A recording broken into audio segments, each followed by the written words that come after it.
Boys, it's time to talk about more ability. It's time. I did a little bit of this last week, not on the YouTube, so it's time. Just as important for us today. Abilities. Normally they run the game, or so to speak. The first most important thing we need to talk about is Gunslinger. If you guys missed, I did a lot of research last week over on Gunslinger. And let's talk about what is true about Gunslinger. Now, not every quarterback gets Gunslinger. And the truth is, you don't always need Gunslinger. So let's break this down. I'm going to break this down for you guys as good as possible here so you understand. If you have a quarterback who has a slower natural release and you add Gunslinger to him, he's going to be really good. He's going to be the same. All the Gunslinger means is it's going to put basically all the quarterback releases almost even. Maybe not exactly even, but almost even, right? So a quarterback with a slow release with Gunslinger is the same as a quarterback with a good release as Gunslinger. Makes sense, right? That does cost you 2 AP. However, a quarterback with a good release naturally, someone like Andrew Luck's card in the game, doesn't really actually need Gunslinger. It's a very minute difference. It's a little bit slower, but it's also 2 AP. And I think that 2 AP probably goes further elsewhere there. So you have that decision to make when you are picking a quarterback going forward. If you get someone with a good release, the best releases, so to speak, you don't really need Gunslinger. You can still do it by all means. If you want to save that 1, maybe 2 frames, feel free. But you can also then pick a quarterback with a bad release and add Gunslinger there. What that means is huge for team building, because if you need to save 2 AP, you're probably going to have to spend a little bit more on quarterback there. If you have extra AP, you can really do whatever you want with a quarterback. The next ability on quarterbacks, which is apparently Kyler gets like nothing here, and I'm still using Kyler, by the way. Roaming deadeye. Years ago, it was glitched out where you could be running out of the pocket and then you just release the trigger and you're going to get an accurate pass. That really is the same sort of thing now. So one of the ideal situations you can have with a quarterback is a QB with a really good release, and you throw roaming deadeye on him instead of Gunslinger. And now you have a quarterback who's going to throw super accurate passes while he's moving. It's going to be fine, right? You're going to be on the move. You're going to be out of the pocket. It's really good. It's just the way that it is right now. And I actually love that because it allows you to pick and choose a little bit more. So let's take a look here at the captain. Again, we know he is, to me, he's the best quarterback in the game still. Okay. So we see this perfect pass accuracy while standing outside the pocket. And again, standing is difficult. As long as you're not holding the right trigger or R2, if you're on PlayStation, you're going to get the pass. I wouldn't be putting Gunslinger on him, though. I would be putting this as like, I think that's the proper stack for the average player, probably, because I think the average player gets very happy feet. So quarterbacks, that's where I would be going right now. Maybe we get a fearless soon or something along those lines. That changes things. Okay. Next thing I want to talk about is tight end apprentice. Okay. It is the routes you can get off of there, the post route and the corner route, are great routes. However, I think too many people are going to try to lean into using this ability on Vernon Davis unnecessarily. Okay, just unnecessarily. He's obviously has to be at tight end, so there's like gun bunch. There's no actual tight end in there from the positional standpoint, because he's not on the line. You can't block him. You can't do anything with him. So I feel like if you have a trips tight end offense, something like that, you're going to see a lot of Vernon Davis. If you don't, you're not going to see as much of him with that. Still a great card, phenomenal card, gets open, does a lot of great things. But what far too often I see players do, and if this is you, do not take this to heart, is they will throw abilities on players, whether it's normally apprentice routes, right? Wide receiver apprentice, outside slot, tight end, running back. and they underutilize it completely. So when I am building a team out and I am designing my scheme around the team or vice versa, I want to make sure that my AP is being utilized as best as possible. If I'm only going to be running a tight end corner route or tight end post route 10% of the time, I'm using 2 AP 10% of the time. And I know that some of these other abilities aren't necessarily as consistent. Having that pass blocking ability may be a little more helpful for you in the long run, right? If it's going to be used on 100% of pass plays versus 10%. Again, this is really all going to be scheme oriented. Whenever you see something like that, please understand that if me or another creator or a professional player, someone is like, man, this is great, still figure out how it works into your system here, right? It's the same way I think that a lot of people use jukebox. Again, I think jukebox is a very good ability. However, I think juking is just really good in general.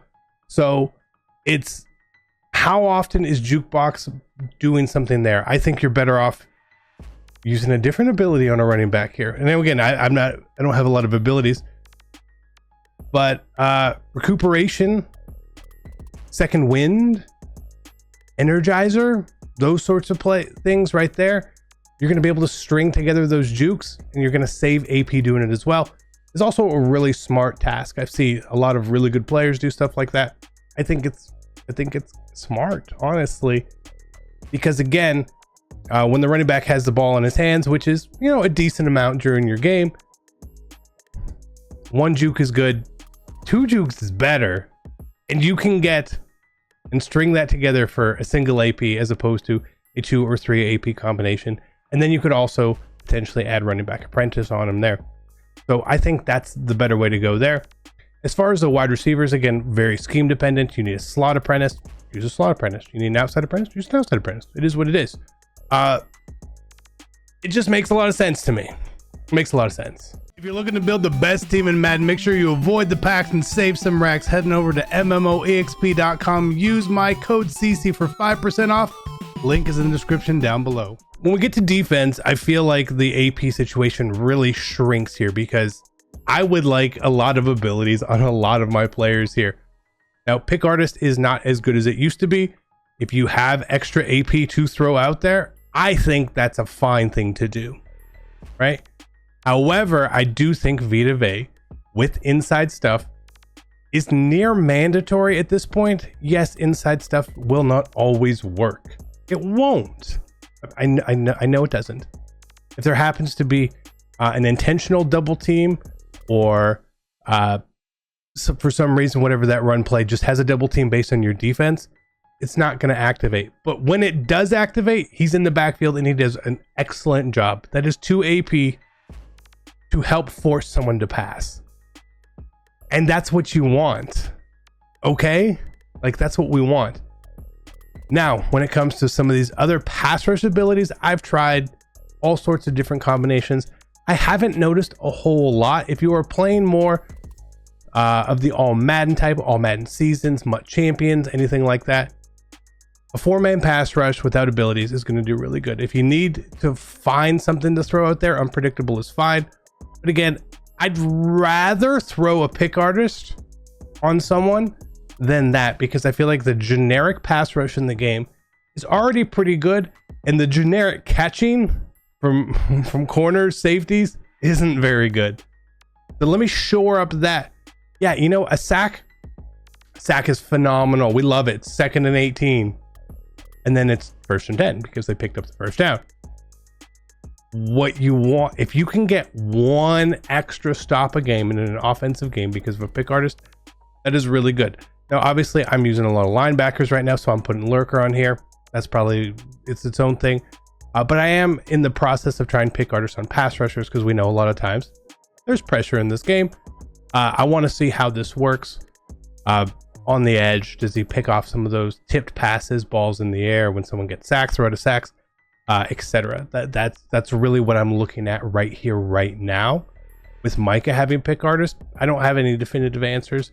I'll have to play a lot more. Obviously, we weren't playing as much this week with it, but ability wise, again, if you're like, oh, I'm playing a lot of zone, well, maximize that, right? If you want to put a zone KO on someone, make sure that if you're putting a flat zone on someone, that you're normally playing cover 2.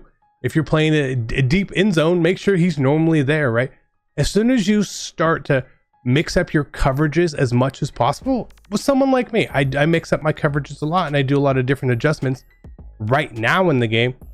Me putting a KO on someone means, again, very similar like we talked about with some of these apprentice routes, I'm not activating their ability for a decent amount of plays. If I play man half the time and I play zone half the time, that is half the time my AP is literally going to be doing nothing, which is why I would prefer to put a pick artist on someone there. Again, you need to think in these terms. It's as good as an ability can be or as bad as an ability can be. It really needs to be based off of the scheme and the way that you play. You need to understand that. Far too many people don't do that. I play you guys all the time. We've played quite a bit this year. I check out your abilities, and so often I look and I'm like, that just, why are you doing this? Right? Why? I've had people play man against me all game long, and they've had a flat zone KO on a corner. Who plays man all game long? Why? Oh, well, maybe. No, you're wasting it. You dropped a pick. Congratulations. I still have the ball. Again, pick artist isn't a guarantee. We all know that. But far too often, people underutilize or improperly utilize their ability points. Now I know I'm expecting the comments from you guys. You see it all the time from me. I don't use all my AP. I don't. That's me being lazy, okay? And this is me saying right now, I can get away with it for the most part because I can. Not everyone can, right? If you remember a lot of our gameplay videos and stuff last year, I started to play with 0 AP just to make it a little more challenging for me at times. Because otherwise, throwing out 14 abilities last year, it made it kind of easy. So I'm not always going to do that. But at certain times throughout the year, my AP will be fully utilized, fully in play. Right now, again, it's half lazy, half we're waiting for content. So, I mean, I still have Kyler Murray. I'm still using Kyler Murray. Nobody else is using Kyler Murray. So there's a little bit of laziness to what I'm doing. The next thing is for special teams abilities. If you notice, we have 3 AP. You can put 3 AP on someone here, but when you try to activate them, it sort of like glitches out slightly, which is a little odd. You go in here and there's nothing, right? It shows that there's nobody in here. All you have to do is like just change left trigger or right trigger, and the player will show up. So that's how that works for whatever reason. But that's the ability talk I wanted to have. Again, guys, please, a lot of you guys getting better at the game. Make sure you're utilizing these ability points as best as possible. It is going up to 7 from 6, which is going to be really helpful. I don't think it necessarily needed to go up, but hey, guess what? It is. So you have to embrace it. You have to understand whether you like the change or not.